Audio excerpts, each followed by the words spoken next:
আপনি আপনার স্ত্রীর কাছে বসে আছেন, একটা ফুরফুরে মনে আনন্দ চিত্তে স্ত্রীর সাথে আলাপ করছেন, তার সাথে আপনি ভাব আদান প্রদান করছেন, আল্লাহর আরশ পর্যন্ত খুশি হয়ে যায়। সুবহানাল্লাহ, আল্লাহর আরশ পর্যন্ত খুশি হয়ে যায়। যতক্ষণ পর্যন্ত আপনি এইভাবে আপনার স্ত্রীর সাথে কথা বলতে থাকেন, স্ত্রীর কাছে বসা থাকেন, আপনার আমলনামার মধ্যে সওয়াব দেখতে থাকেন। রাসূল পাক সাল্লাল্লাহু আলাইহি সাল্লাম এই কথা বলার পর এক সাহাবী বলেন, ইয়া রাসূলুল্লাহ, স্ত্রীর সাথে একসাথে শুবো, একসাথে ঘুমাবো, একসাথে খাবো, একসাথে তাকে আদর করবো, এটা কি সওয়াবের কাজ হতে পারে? রাসূল পাক সাল্লাল্লাহু আলাইহি সাল্লাম বললেন, আচ্ছা তোমার স্ত্রীকে না নিয়ে তুমি যদি আরেকজন স্ত্রীর কাছে বসে থাকো, আছে কিনা? আছে কিনা? মজাই লাগে, উনিও খাইবেন, রেডি থাকেন। তুমি অন্য কোন স্ত্রীর পাশে বসে বসে ফিস ফিস ফিস ফিস করলা, মজাই লাগবে, তবে মনে রেখে দিও তোমার আমলনামার মধ্যে জেনার গুনাহ লেখা হবে। তুমি যতক্ষণ তোমার স্ত্রীর কাছে বসা থাকবে, জান্নাতের দরজাগুলি তোমার জন্য খোলা আরম্ভ হয়ে যাবে। আর যতক্ষণ পর্যন্ত পরস্ত্রীর সাথে বসা থাকবে, ততক্ষণ পর্যন্ত তোমার আমলনামার মধ্যে গুনাহ লেখা হবে কিনা। সাহাবায়ে কেরাম বলেন, ইয়া রাসূলুল্লাহ, অন্য স্ত্রীর সাথে বসলে তো গুনাহ তো হবেই, তাহলে তার উল্টাটা তোমার হালাল বউর সাথে বসলে, তোমার হালাল যাকে হালাল করেছো তার সাথে বসলে সওয়াব হয়ে যাবে। সুবহানাল্লাহ, সুবহানাল্লাহ।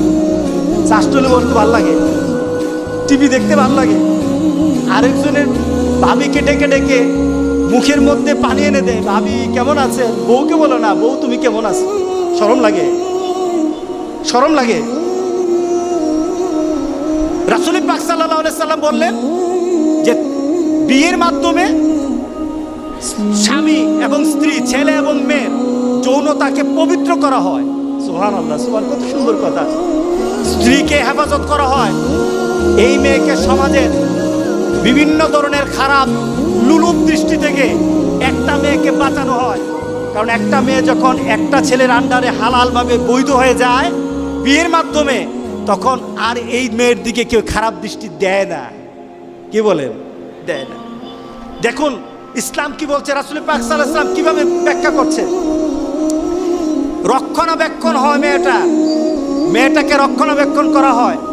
কারণ একটা ছেলে যখন একটা মেয়েকে বিয়ে করে, তার চিন্তা চেতনায়, তার ভাবনায়, তখন মনে হয় যে এই মেয়েটাকে সকল ধরনের বিপদ আপদ থেকে আমি রক্ষা করব, আমি তার পাশে থাকবো, আমি তাকে বিভিন্ন গার্ড দেবো, তার বিপদের সময় আমি কাছে থাকবো। কি বলেন? বলে কিনা? আপনার স্ত্রীর কাছে যদি কেউ ঘেঁষায়, তখন মেজাজটা গরম হয় কিনা? হ্যাঁ, কেন হয়? কারণ সে আপনার হালাল হয়ে গেছে। রাসূল পাক সাল্লাল্লাহু আলাইহি সাল্লাম বললেন, কেউ যদি ঘেঁষতে চায় তোমার মেজাজ গরম হয়ে যায়, তার পিছনে কারণ হলো তুমি তার রক্ষক হয়ে গেছো। ইসলাম একটা মেয়েকে রক্ষণাবেক্ষণের সুযোগ করে দেয় বিয়ের মাধ্যমে। আর ওই মেয়ে যে স্টাইল করে বিয়ে করেছে, সন্তান প্রজননের, গোটা পৃথিবী টিকে থাকবে যতক্ষণ পর্যন্ত আল্লাহ সুবহানাহু ওয়া তাআলা যে মানুষ সৃষ্টির পদ্ধতি বানিয়েছেন, পদ্ধতি সৃষ্টি করেছে, এটা চালু থাকবে ততদিন পর্যন্ত পৃথিবী সুন্দর হবে। আপনি ইউরোপ আমেরিকায় যান, বাচ্চা নাই, 40 বছর আগ পর্যন্ত তারা বাচ্চা কাচ্চা নেয় না। এটার পার্সেন্টেজ কত?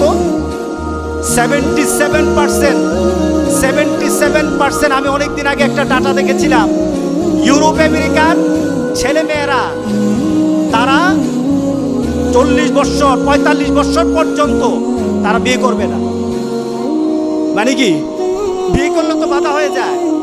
তাদের ধারণা হলো, এক মহিলা আমার ভাগ্নিকে পড়ায় একটা ইংলিশ, আমি ওই সময় ম্যানচেস্টারে ছিলাম। তো ওই মহিলা আমার বান্ধবীকে বলছে তার 100টা ফ্রেন্ড আছে, 100টা ফ্রেন্ড। তো আমার ভাগ্নি মনে করেছে যে তার ফ্রেন্ডগুলি সবগুলি মেয়ে হবে। সে বলছে আমার 100টার মধ্যে 99টা হলো বয়ফ্রেন্ড, একটা হলো গার্লফ্রেন্ড। 99টা কি ফ্রেন্ড? বয়ফ্রেন্ড, আর একটা হলো গার্লফ্রেন্ড। কারণ তাদের কথা হলো বিয়ে আর বাচ্চা নেওয়ার মাধ্যমে আমাদের জীবনের যে একটা চাহিদা আছে, চাহিদাটা নষ্ট হয়ে যাবে। চাহিদাটা পূরণ করতে পারবো না। সুতরাং 100 ফ্রেন্ড কোন দিন কার কাছে যাবে এটাও তার তালিকা নাই।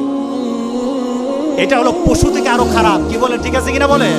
পশু থেকে আরো খারাপ। কিন্তু ইসলাম বলে কি? ইসলাম বলে যে তোমাদের একটা নির্দিষ্ট সময়সীমা, আমাদের সমাজে যেটা আছে 18 বছর, এটা হয়তো রাষ্ট্রীয় হতে পারে, কিন্তু ইসলাম কিন্তু বলে দিয়েছে যখনই কোনো ছেলে আর মেয়ের মাঝে অবাধে যৌনাচার এবং হারাম পথে চলে যাওয়ার কোন ধরনের সিমটম তার মধ্যে দেখা যাবে, তখনই তাকে বিয়ে করে দাও, তখনই বাবার কর্তব্য তাকে বিয়ে দিয়ে দাও। এটা আমার ইসলাম বলেছে, এটা আমার আল্লাহ বলেছেন, এটা আমার রাসূলের বলা। সুতরাং যতক্ষণ পর্যন্ত এই পদ্ধতি চালু না হবে, জেনা ব্যভিচার কমবে না, বাড়তেই থাকবে, বাড়তেই থাকবে, লিপ্টকে তার বাড়তে থাকবে।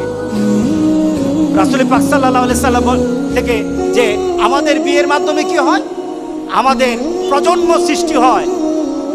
আমাদের সমাজে প্রজন্মের এই সমাজও আছে, ওই সমাজও আছে।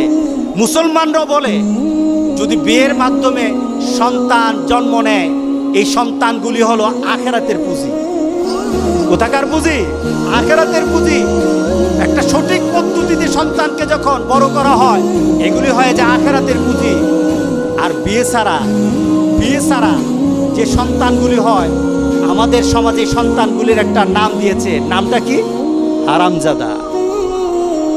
কি বলেন, রাগ করতেছেন নাকি? কারণ কি?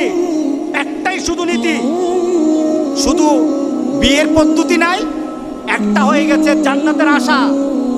আর একটা পদ্ধতি না থাকার কারণে সে সমাজের মধ্যে নিকৃষ্ট একটা পর্যায়ে চলে গেছে। এই নীতির মধ্যে যারা আঘাত করবে, আল্লাহর কসম, আল্লাহ দুনিয়া তো তাকে দেখাবেন, আখিরাত তো তাকে ছাড়বেন না। কি বলেন, ঠিক আছে কিনা বলেন? একটা সঠিক পদ্ধতিতে এই সমাজের মধ্যে মানুষ বৃদ্ধির একটা ব্যবস্থা হয়ে যায়। এরপরে কি হয়? রাসূল পাক সাল্লাল্লাহু আলাইহি সাল্লাম কাল হাসুরের দিনের সাহাবায়ে কেরামদের সাথে একটা গর্ব করতেছিলেন। সুবহানাল্লাহ, উম্মত দিয়ে গর্ব করতেছিলেন। কি গর্ব? রাসূল পাক সাল্লাল্লাহু আলাইহি সাল্লাম বলছিলেন কাল হাসুরের দিন উম্মতরা দাঁড়ানো থাকবে, নবীরা সামনে থাকবে, উম্মত দাঁড়ানো থাকবে। কোন উম্মত হবে, কোন নবীর পেছনে উম্মত হবে 50 জন, 1000 জন, লক্ষ জন, কোটি জন হবে।